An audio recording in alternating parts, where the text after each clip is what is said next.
Tribal officials told me there's no telling how long the state of emergency could last.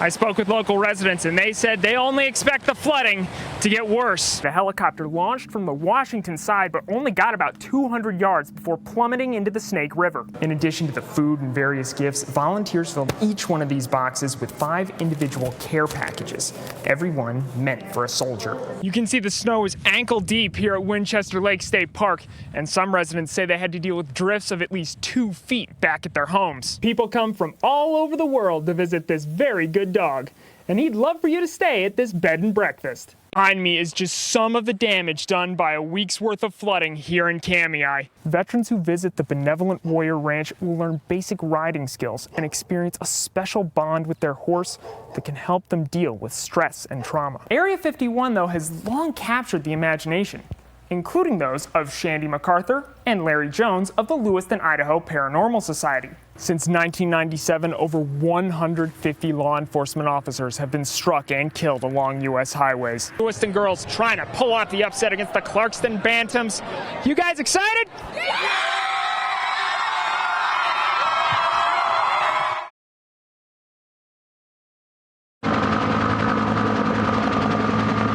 This was the scene Sunday as crews pulled a helicopter from the bottom of the Snake River after it crashed with 2 people inside. Saturday night, the Nez Perce County Sheriff's Office was called to the scene after the helicopter went down in the river near 10 Mile Canyon. The reports that we're getting were in an attempt to help some hunters on the Idaho side of the river.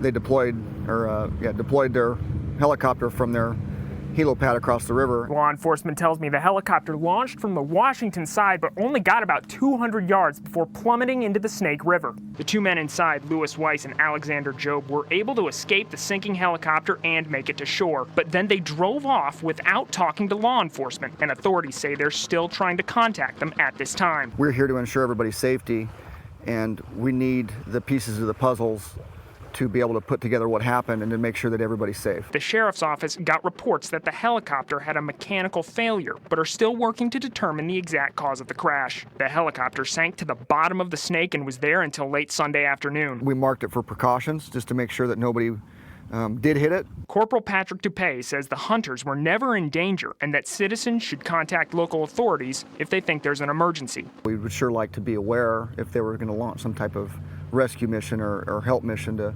help these hunters out, because the sheriff's office does have resources to be able to deploy search and rescue, things like that. For so many Americans, we take for granted the simple pleasure of watching the stars and stripes fly overhead. Becky Riondo was reminded of this fact when she was giving a presentation to a Jennifer Junior High history class a few weeks ago at the Lewiston Territorial Capitol. That's when she met Caleb Hindman. He had toured the Capitol with his history class, and I did not have an appropriate flag to give him. Because Caleb was born blind. This is what he sees. It just looks like blotches of paint on a canvas sometimes to me because I literally can't see it. Moved by the experience of meeting Caleb, Becky tracked down a special tactile American flag printed on plasticized paper specifically designed for those with vision impairment. We don't realize often how many things are not accessible to kids with vision or people with vision impairments. Caleb lives with his grandmother Cinda and grandfather Steve. Cinda says he's a regular middle school student who loves playing piano and the drums. The only difference? My fingers are like my eyes. So if I touch something, it's literally like reading it. On Monday, Becky and other members of the Daughters of the American Revolution held a special ceremony to present Caleb with his very own tactile American flag, along with copies of the U.S. Constitution and Declaration of Independence written in Braille. On the main part of the flag up here, there's the 50 stars. Thankfully, they did not leave one out. And they have, let me count the stripes here, 1, 2, 3, 4. The Braille symbols even allow Caleb to distinguish between the flag's different colors. The red is not bumpy and the white is kind of ridged a little bit. Caleb says the experience has given him a new appreciation for the American flag and what it stands for. I could actually understand what the flag looked like, and you see everything for what it is, and then you can understand things a lot better. Every American should have a flag.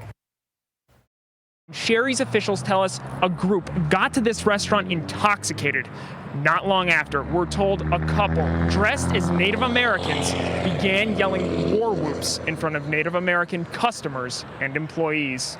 At one point, they started making war cries in a certain part of the restaurant and becoming disruptive. And in fact, at that time also, there were a number of customers in the restaurant who were also Native American. That is what Sherry's spokesperson Lisa Amore says prompted employees to remove this couple from the Lewiston restaurant. The woman in the photo said in a Facebook post they were ousted because of their Native American costumes. Amore says that just was not the case. They were asked to leave because of their offensive conduct and behavior and comments towards our staff and our guests. Amore says that late Saturday night, a group arrived drunk from a Halloween party when the couple began their disruptive behavior. The shift lead at the restaurant asked them to quiet down. The couple's alleged response? That's when they started making offensive comments at both their waitress and at the cook, both of whom are Native American. Amore called their actions appalling, especially considering how close Lewiston is to the Nez Perce Indian Reservation. The screenshot from the woman's since-deleted Facebook post has now gone viral, with almost universal praise for the Sherry's employees' actions. Everyone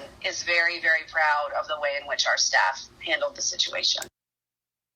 As we mentioned, the Facebook page where that photo was posted has since been deleted, and we've been unable to reach out to the couple.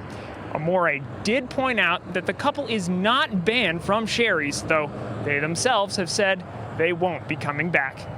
In Lewiston, Stephen Pimpo, KLEW News.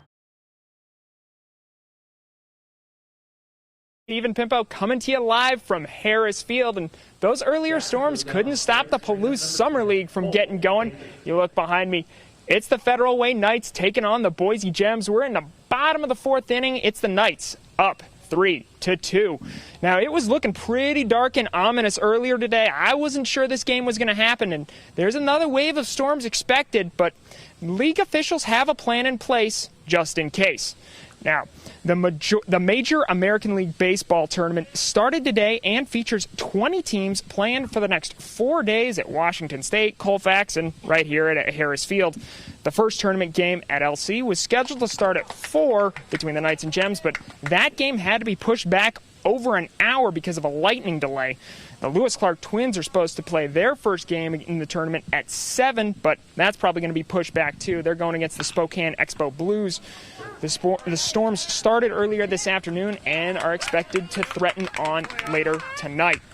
Now, here is a review of the inclement weather policy for the summer series. The tournament director will make the final call on rescheduling, delaying, or canceling games after consulting both teams. Should weather cancel games, the schedule will be adjusted so that teams play as many games as possible while keeping the schedules even. Now, if games do happen to get canceled before the championship matchup on Sunday, the teams with the best records from the round robin advance to the championship